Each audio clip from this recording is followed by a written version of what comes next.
იყო პროდუქტიული, ეს არ არის მხოლოდ დაუსრულებელი დავალებების სია, ან სწორი განრიგი. თუ გინდა რომ მნიშვნელოვნად გააუმჯობესო დღეში რამდენის გაკეთება შეგიძლია, ოღონდ ისე რომ არ გადაიწვა, შენ გჭირდება deep work-ი. ქართულად ბევრი ვიფიქრეთ deep work-ის შესატყვისზე და ალბათ ყველაზე მეტად ღრმა კონცენტრაცია ან მაქსიმალური ფოკუსი შეესაბამება. რეალურად ყველაზე პროდუქტიული მაშინ ხარ, როცა deep work-ის ფაზაში ხარ. პირადი გამოცდილებით, თავარი ეგ არის. ფოკუსირებული მუშაობით შეგიძლია რომ რამდენიმე საათში გააკეთო ის, რასაც დასჭირდებოდა კვირები ან თვეებიც კი. ღრმა კონცენტრაციის დროს შენ ხარ ფოკუსირებული, დრო ისე გადის ვერც იგებ და შეგიძლია სიღრმეებში ჩასვლა. შეიძლება მაგითო ჰქვია deep. ამ დროს შეგიძლია დაჯდე და რამდენიმე საათი ყოველგვარი გაფანტვის გარეშე ერთ მნიშვნელოვან დავალებას მიუძღვნა. დღევანდელ ვიდეოში ვეცდები აგიხსნა თუ როგორ გააქტიურო ეს ფაზა შენი სურვილის მიხედვით მაშინ როცა დაგჭირდება. რადგან ძირითადად ადამიანები ხან ფოკუსირებულნი არიან, ხან არა. და აქედან გამომდინარე პროდუქტიულობაც არაპროგნოზირებადია. ჯერ ავხსნით კოგნიტურ დონეზე რას ნიშნავს ეს ფაზა ზოგადად და შემდეგ გადავალთ პრაქტიკულ რჩევებზე თუ როგორ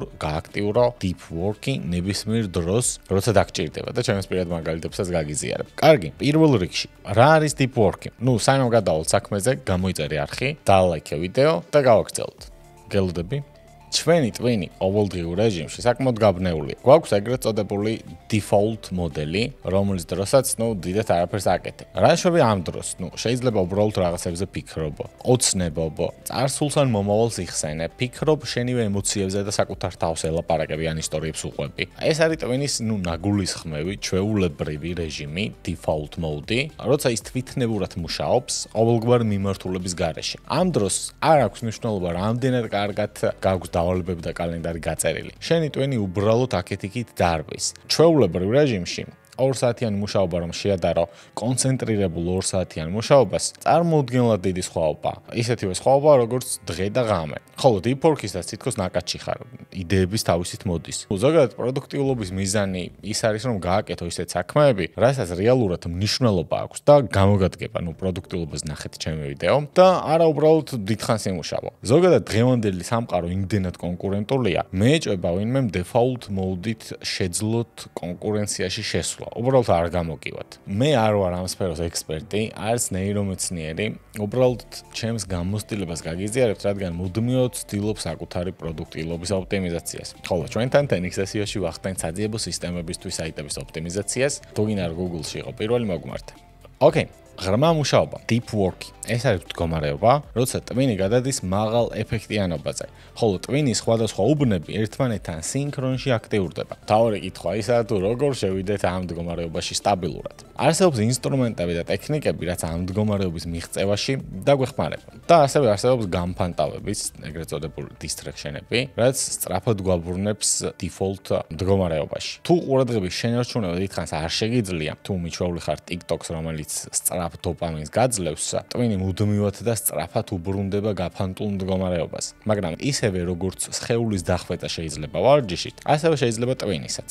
იმიტომ რომ ტვინიც კუნთია. Deep work-ში შესვლას, თუ არ ხარ ძალიან გაფანტული, სჭირდება დაახლოებით 5-10 წუთი. თუ ცუდად გძინავს და გაფანტული ხარ, მეტიც სჭირდება, მაგრამ საკმარისია ტელეფონი ასკროლო, TikTok-ზე შეხვიდე, ყურადღება გაგიფანტოს და ეს ისევ თავიდან იწყებ. მთავარია პირველი 10-20 წუთი გადატეხო, სანამ deep work-ში შეხვალ და შემდეგ უკვე flow-ს ნაკადის მდგომარეობასაც შეგიძლია მიაღწიო. თუ გაქვს დაბალი კონცენტრაცია, შეგიძლია გამოიყენო მაგალითად Pomodoro-ს ტექნიკა, სადაც 25 წუთი მუშაობ მართლა და 5 წუთი ისვენებ. მაგრამ ეს მხოლოდ დასაწყისია რეალური პროდუქტიულობის. რითი დავიწყოთ? პირველი რითაც უნდა დავიწყოთ არის სამუშაო გარემოს ოპტიმიზაცია. ტვინს სჭირდება სიგნალი, რომ ეს არის მუშაობის სივრცე. თუ ერთსა და იმავე ადგილას სწავლობ, მუშაობ, თამაშობ და ისვენებ, ტვინი ურევს. შენ გჭირდება მხოლოდ მუშაობისთვის განკუთვნილი გარემო. ამიტომ დატოვე მაგიდაზე მხოლოდ ის, რაც სამუშაოდ გჭირდება. თუ ტელეფონი არ გჭირდება, შეგიძლია რომ სხვაგან გადაიტანო, ან ამოაბრუნო, ისე რომ არ გაგიქცეს ხელი და მოულოდნელად არ გაგიფანტოს ყურადღება. კომფორტულად რომ უნდა იჯდეთ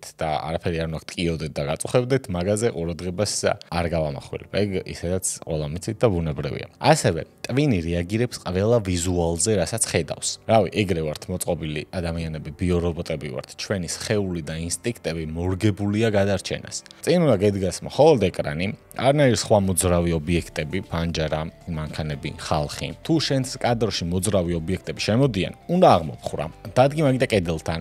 დახურე ფარდები. ასევე ტვინი ყველა ხმაზეც რეაგირებს. თუ თქვენ სამუშაო გარემოში არ არის სიჩუმე, მაშინ გამოიყენეთ ხმის ჩამხშობი ყურსასმენები. შეტყობინებები თუ მუდმივად მოგდის Facebook-ზე, WhatsApp-ზე ან სადმე, კონცენტრაციას ვერ შეძლებ. ასე რომ ჩემი საყვარელი deep work-ის დღე კვირა, რადგან ყველა ისვენებს, მაგრამ ამ დროსაც აუცილებელია do not disturb mode-ზე დაყენება, ანუ შეტყობინებების გათიშვა, რადგან ღრმა კონცენტრაციიდან შეიძლება ნებისმიერმა ზარმა ან მესიჯმა ამოგაგდოს. შენი ბრალი არ იქნება ეს უბრალოდ შენ ტვინი მუშაობს ეგრე. ჩვენი მიზანია ტვინის ფოკუსის მაქსიმალურად ვიწრო, ერთი მიმართულებით მიმართვა, რადგან მთელი ენერგია მანდ წავიდეს. ენერგიას არ უნდა ხარჯავდე ამ დროს სხვა არაფერზე. პრაქტიკაში თუ ატომური ჩვევები გაქვს დაკითხული, გეცოდინება რომ ჩვევების გამომუშავება შესაძლებელია. თუ ყოველი deep work-ის დროს გათიშავთ შეტყობინებებს, მაგიდას დატოვებთ მხოლოდ საჭირო ნივთებს, ან თუნდაც მაგიდას გადაწმენდავთ და შემდეგ შეხვალთ deep work ფაზაში, ამას ტვინი დაიმახსოვრებს და სხეული შესაბამისად განეწყობა ცოტა ხანში. ნუ თუ სტაბილურად ეგრე მოიქცევით, რა თქმა უნდა. ანუ რაიმე რიტუალივით შეგიძლიათ მოიგონოთ ამ მდგომარეობაში შესასვლელად. მეორე, სხეულის ოპტიმიზაცია. ოკეი, ანუ პირველი პუნქტი ეხებოდა სამუშაო გარემოს ზოგადად, ხოლო მეორე ეხება სხეულის ოპტიმიზაციას. პირველ რიგში, რაც უფრო ხშირად გექნებათ ღრმა მუშაობის სესიები, მით უფრო გაგიუმჯობესდებათ ეს უნარი, ბუნებრივია, მაგრამ ჯობია რომ სხეულმაც ხელი შეგიწყოთ. ამისათვის რამდენად ბანალურიც არ უნდა იყოს, საჭიროა ვარჯიში, სწორი კვება და კარგი ძილი. ნუ, simple. დავიწყოთ ძილით. მე პირადად დიდი ხანია მაქვს Oura Ring-ი, ჭკვიანი ბეჭედი, რომელიც ზომავს ჩემი ძილის ხარისხს და რაც დავადგინე იდეალურად მუშაობს რუტინები ასევე. ანუ, უნდა დაიძინოთ და გაიღვიძოთ ერთი და იმავე დროს. ყველაზე მეტად ძილს მასე გაიმჯობესებთ, ხოლო ძილის წინ 1 საათით ეკრანებს თუ მოწყდებით და სკროლალსაც შეწყვიტავთ, გაგიმარტივდებათ დაძინება. ასევე ნუ უკეთეს ძილისთვის ვიყენებთ მაგნეზიუმის დანამატსაც. და მგონია რომ ზოგადად ყველაფერზე მნიშვნელოვანი არის კარგი ძილი და მაქედან იწყება ყველაფერი. თუ წესიარად არ დაისვენა ორგანიზმმა და არ აღდგა საკმარისი ენერგია არ გექნებათ. რაც შეეხება ვარჯიშს, ზოგადად ვარჯიში, რა თქმა უნდა, აუმჯობესებს ძილსაც, ტვინის ფუნქციასაც და ასევე ამცირებს მაგ default modes, რადგან ვარჯიშის დროს კონცენტრირებული ხართ ერთ რამეზე, ხანდახან, რაც ორგანიზმს აძლიერებს და სულსაც. ნუ ვარჯიშსაც იზრდება დოპამინი, სეროტონინი, ნორადრენალინი და ეს ქიმიკატები ზრდიან მოტივაციას და ამცირებენ სტრესს. ასევე ამაღლებენ კონცენტრაციის დონეს. ფაქტობრივად ვარჯიში არის ბუნებრივი ფოკუსის ბუსტერი. ასევე სისხლის მიმოქცევას აუმჯობესებს, ტვინის მეტი ჟანგბადი მიეწოდება და ტვინის ნისლი brain fog-ი, რაც ეძახიან, შედარებით იკლებს ან ქრება. ოკეი, ნუ ვარჯიში რომ კარგია, გონი ისევ ყველა მიცეს. ასევე მედიტაციას ამბობენ, რომ მედიტაციაც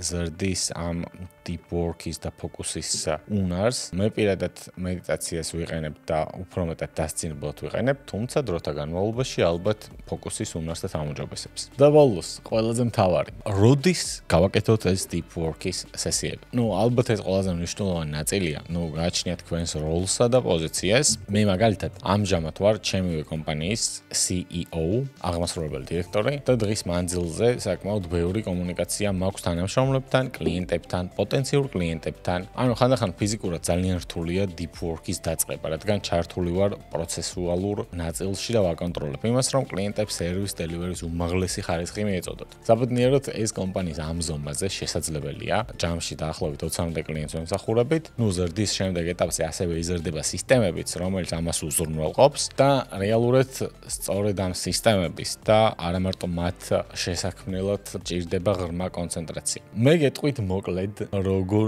ვაკეთებ ამას. ნუ მუშავ კვირასაც და კვირას სრულიად თავისუფლად შემიძლია ვაკეთო deep work-ი, მინიმალური გარე ინტერაქციებით. ნუ ზოგადად მიმეჩნია რომ დამფუძნებლებმა, რომელთაც სურთ დიდ წარმატებას მიაღწიონ, უნდა იმუშაონ დღეში 12 საათი, კვირაში 6 დღე და ამის ნორმალიზება უნდა მოხდეს. ნუ ერთი დღე ვოჭველი უნდა დაისვენოთ, რო არ გადაიწვათ. გარდა კვირისა, გადავწყვიტე რომ ჩემი განრიგი დამეყო manager და maker დღეებად და რას ნიშნავს ეს manager და maker დღეები? manager დღეები არის როცა ფოკუსირებული ვარ კომუნიკაციასა და კოორდინაციაზე. შეხვედრები, ზარები გუნდთან, კლიენტებთან ურთიერთობა, პრობლემების გადაჭრა, პროცესების კონტროლი. ხოლო maker დღეები, შემქმნელის დღეები, ამ დროს ფოკუსირებული ვარ deep work-ზე. მაქვს ისეთი ამოცანები, სადაც უნდა ვიყო კრეატიული და მაქსიმალურად კონცენტრირებული. ჩემი შემთხვევაში, რასაც ვცდილობ, გარდა კვირისა, როცა ყველა ისეც ისვენებს, maker დღედ მაქვს ხუთშაბათიც, ბოლო რამოდენიმე კვირა ამ მოდელს ტესტავ, ხუთშაბათს თვისავ შეტყობინებებს და ვცდილობ მაქსიმალურ ფოკუსს. გადაბმულად მთელი დღე მაქსიმალური ფოკუსი ალბათ შეუძლებელია. რეალურად 2-3 საათიანი ბლოკებით საკმარისია სავსებით. ასევე, მაქსიმალური ფოკუსისთვის დღები დილას, ადრე და პირველი რამდენიმე საათი სანამ ყველა დაიწყებს მუშაობას, მაქვს დრო. რეალურად მჯერა რომ დღეში 2 საათიან ღრმა ფოკუსს შეუძლია რომ შეცვალოს თქვენი ცხოვრება. ოღონ ამ დროს რაიმე უნდა შექმნათ. მაგრამ თუ თქვენი ტვინდა სხეული არც თუ ისე კარგ მდგომარეობაშია და მაინც ვერ ახერხებთ კონცენტრაციას, მუდმივად სადღაც გარბის თქვენი გონება და იტანჯებით, მე არ ვარ ნეირომეცნიერი, მაგრამ გირჩევთ დოპამინ დეტოქსს. რა არის დოპამინი ზოგადად? დოპამინი არის ნეირომედიატორი, რომელიც პასუხისმგებელია მოტივაციასა და სიამოვნებაზე. როცა სკროლავთ TikTok-ს, თამაშობთ თამაშებს, ჭამთ ტკბილეულს ან ვიღებთ სოციალური მედიისგან შეტყობინებას, ტვინი გამოყოფს დოპამინს. თანამედროვე სამყაროში ძალიან ბევრი სწრაფი დოპამინის წყაროა. წეღარად ჩამოთვალ ეგენი, ასევე junk food-ი. დოპამინი შეგვიძლია მივიღოთ ყოველდღე ძალიან ბევრი და ძალიან სწრაფად. ამან შეიძლება ტვინი გადატვირთოს და შენ ვეღარ იგრძნობ სიამოვნებას. რთული, მაგრამ მნიშვნელოვანი საქმეებისგან.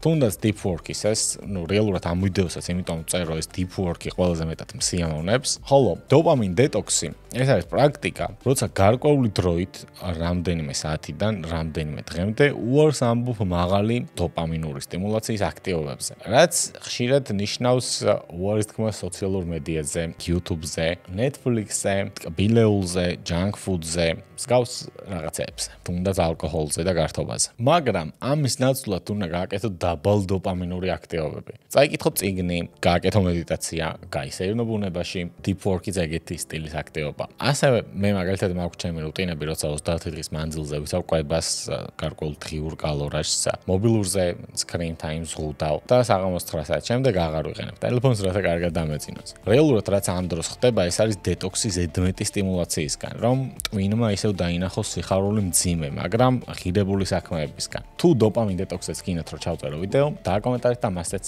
აუცილებლად შემოგთავაზებთ ვიდეოს. ასევე დოპამინ დეტოქსის ფარგლებში თუ ძალიან ჩააჭერთ და თქვენს უფრო მეტად გასუფთავება მოგინდებათ, მე მაგალითად დაახლოებით ამ მიზნებისთვის ვიყავ პრაქტიკაზე, რომელსაც ვიპასანა ქვია, სადაც ერთი კვირა არც ტელეფონი გაქვს, არც ლაპარაკობ, კომუნიკაციის ფორმისთვის ლაპარაკს არ იყენებ და ამ პრაქტიკის მიზანი არ არის პროდუქტიულობის გამარჯვება, თუმცა ამაშიც გეხმარება. შესაძლოა დოპამინ დეტოქსის ყველაზე მკაცრი ფორმაც კი იყოს, რადგან დღეს ისეთ საყმარში ვცხოვრობ, სადაც გაფანტვა ყველგანაა. მაგრამ სწორედ ამიტომ, ვინც შეძლებს deep work-ში შესვლას და სტაბილურად ეგრე მუშაობას, იმ ადამიანებს ექნებათ ყველაზე დიდი უპირატესობა. შენს ცხოვრებას არ შეცვლის უსასრულო to-do list-ები. შეცვლის მხოლოდ რეალური ფოკუსის რამდენიმე მნიშვნელოვანი საათი. თუ ეს ვიდეო მოგეწონა, გამოიწერე არხი და კომენტარის დაგვიტოვე, თუ გინდა რომ დოპამინ დეტოქსზე ცალკე ვიდეო ჩავწერო.